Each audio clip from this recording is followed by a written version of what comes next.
చాలా చాలా మంచి క్యారెక్టర్ చేశాడు. I'm a huge fan of Satya. Harish Shankar గారు ఇక్కడ నన్ను సురేష్ గారు అని అంటారు. నాకు తెలుసండి. 2 ప్రశ్నలు. మీరు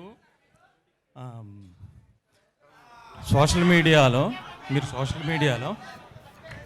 అంటే మా మీడియాలో ఉన్న వార్త ఏంటంటే ఎవరికైనా ప్రాముఖ్యం రావాలంటే హరీష్ శంకర్కి ట్యాగ్ చేస్తే చాలు సోషల్ మీడియాలో, ఆయన పనికిరాని వాళ్ళని కూడా ప్రాముఖ్యం వచ్చేటట్టు చేస్తాడు అనేది ఒకటి. 2వ ప్రశ్న, వేదికల మీద చాలా ధైర్యంగా మాట్లాడే హరీష్ శంకరు నెగిటివ్ ఏదో రాసేస్తాడని ఒక పుకార్లు రాసే వెబ్సైట్ వ్యక్తికి ఇంటర్వ్యూ నేను ముందుగా ఇస్తాను అని చెప్పి భయపడి ఇచ్చారు ఆ మీడియా వ్యక్తికి అని. అంటే మిగతా మీడియా వాళ్ళందరూ అవసరం లేదనా మీకు? సో మిగతా మీడియా వాళ్ళు అవసరం లేదు అన్న ఆలోచన మీకు దేనికి వచ్చింది?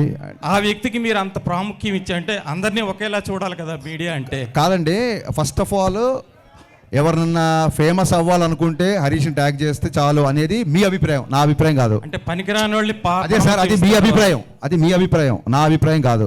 ఓకే, సో మీ అభిప్రాయానికి నేను సమాధానం చెప్పలేను. సెకండ్ థింగ్ ఏంటి, ఎవడో ఏదో రాస్తే భయపడతారని చెప్పి మీరు ఎందుకు రాస్తున్నారు? భయపడేవాడు అసలు ట్విట్టర్లోనే ఉండడు.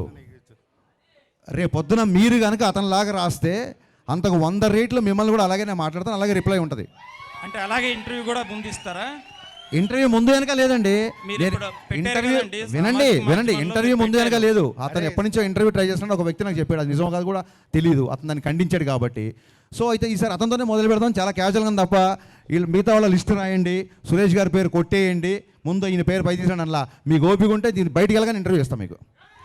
హరీష్ గారు ఇక్కడ హరీష్ అన్న, హాయ్, ఐఎమ్ ఫణికుమార్ సార్. యాక్చువల్గా మొన్న ట్విట్టర్లో ఒక ట్వీట్, మీరు మోడర్న్ రాఘవేంద్రరావు అని చెప్పి సితార్ సాంగ్ రిలీజ్ అయిన వెంటనే మీ గ్లామర్ సాంగ్స్ ఇన్స్పిరేషన్ ఆయననా ఎక్కువ? మీరు మోడర్న్ రాఘవేంద్రరావు గారు అని మిమ్మల్ని ఏనండి పొగుడుతున్నాడు ఒక నిమిషం.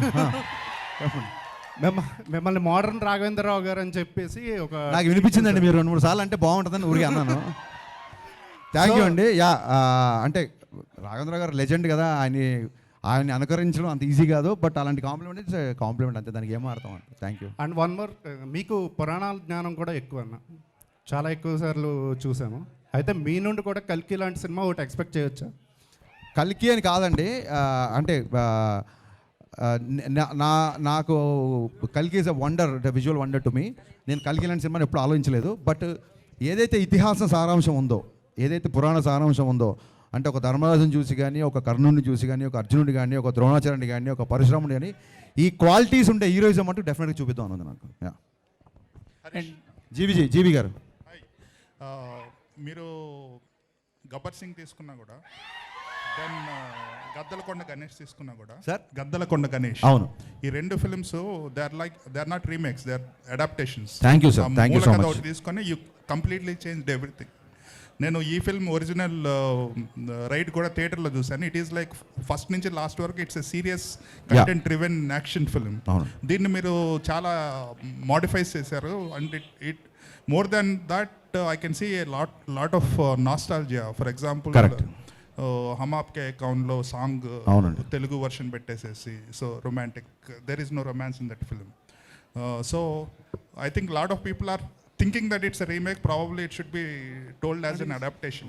Only basic point తీసుకొని మొత్తం రీరేట్ చేసినట్టు. That is how it is, right? Thank you so much for understanding so deeply GV గారు. అడాప్టేషన్ అనే పదం నాకు నచ్చింది. నేను ఎత్తుకుంటున్నాను ఏ పదం చెప్పాలి వీళ్ళు కానీ.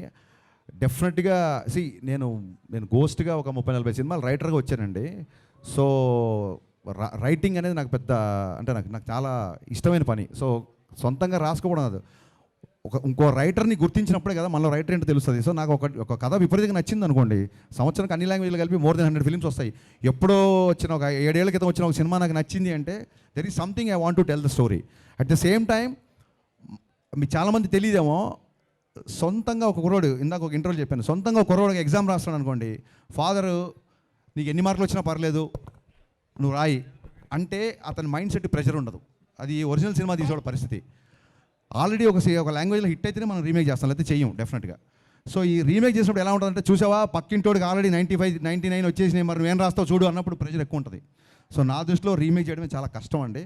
సో అందుకు నేను నాకు కంఫర్టబుల్గా మార్చుకుంటుంటాను. Right another thing, Bhagyashri Bhagyashri చెప్పండి సార్. ఇంకోటి బాలీవుడ్లో మనకి రైడ్ ఫిల్మ్ కానీ రీసెంట్గా వచ్చిన కిల్ కానీ మొదటి నుంచి లాస్ట్ వరకు they just stuck with the content. Yeah, yeah. కానీ మన తెలుగులో అటువంటి ఫిల్మ్స్ ఎక్కువ రావట్లేదు, అంటే ఇట్స్ వైస్ వర్స్ ఆల్సో. జనాలు కూడా అంత ఎంకరేజ్ చేయరు. సో ఆ సిచ్యుయేషన్ ఎప్పుడు మారిద్ది అనుకుంటున్నారు? Where extremely content driven films. Sir I think there are lot of platforms for extremely content drivens అండి. అంటే నా ఉద్దేశం అంటే I'm some of all I have met అని ఒక ప్రాబ్లం ఉంది ఇంగ్లీష్లో. చిన్నప్పటి నుంచి నేను చదివిన పుస్తకాలు, నేను చూసిన సినిమాలు, నాకు నచ్చిన ఎంటర్టైన్మెంట్, నేను ఇదే తీద్దాం అనుకుంటాను తప్ప ఇప్పుడు కొత్తగా అక్కడ ఏదో ఒక కంటెంట్ బేస్డ్, ఇప్పుడు ఒక మంజుమల్ బాయ్స్ అనే ఒక ఎక్స్ట్రాడినరీ ఫిల్మ్ వచ్చింది. మంజుమల్ బాయ్స్ సినిమాని ఎప్పుడు తీయలేనండి, ఓపెన్గా చెప్తున్నా మీకు. అది అతని డైరెక్టర్ ఫార్టీ, అది అతని స్ట్రెంత్. నా సినిమాలో లోపలికి వచ్చిన తర్వాత జనాలు బయట ప్రపంచాన్ని మర్చిపోవాలి అనుకుంటాం తప్ప బయట ప్రపంచంలో ఉన్న వాస్తవికానికి అద్దం పడుతూ సహజత్వానికి దగ్గరగా ఇలాంటివి నేను నమ్మనండి. Bhagyashri here first. Hi, myself Hemamali here. So good to see you. Welcome to Tollywood industry అని చెప్తాను. So what you like in south film industry and particularly Telugu cinemas అంటే ఏం చెప్తారు? I love the people here. I think they're so welcoming. I don't feel like I'm in a different city. I feel at home here. I think I love the simpleness. Everyone's so humble and respectful more than anything. So I think that makes me feel at home.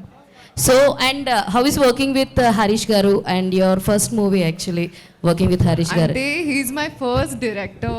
So he'll always hold a special place in my life because obviously going forward I will meet a lot of directors with beautiful scripts, but there's always that one special director who puts faith in you and gives you that chance and introduces you to this world, and I think I'm beyond grateful to him for that. And there is one news that I don't know whether it is true or not. So you got a chance of Eagle movie before in People Media Factory లోనే eagle movie chance మీకు వస్తే రవితేజ గారితో చేసేది, you rejected అని చెప్పి ఒక news circulate అయింది. Sorry, Is I it don't know true? about that news. Okay. Thank you. నాకు ఇందాక ఒక మెసేజ్ వచ్చిందండి, పేరు చెప్పలేదు, ఒక మెసేజ్ అయితే వచ్చింది. కొత్త డైరెక్టర్లు ఇంట్రడ్యూస్ చేస్తున్నట్టే కొత్త జర్నలిస్టులను చాలామంది ఉన్నాము, మాకు కొంచెం క్వశ్చన్స్ అడిగే ఛాన్స్ రావట్లేదు అని ఒక మెసేజ్ వచ్చింది. ఎవరన్నా న్యూ జర్నలిస్టులు ఉంటే ఇప్పటివరకు క్వశ్చన్ అడిగిన వాళ్ళు ఎవరైనా అడిగితే ఐ లవ్ టు ఆన్సర్.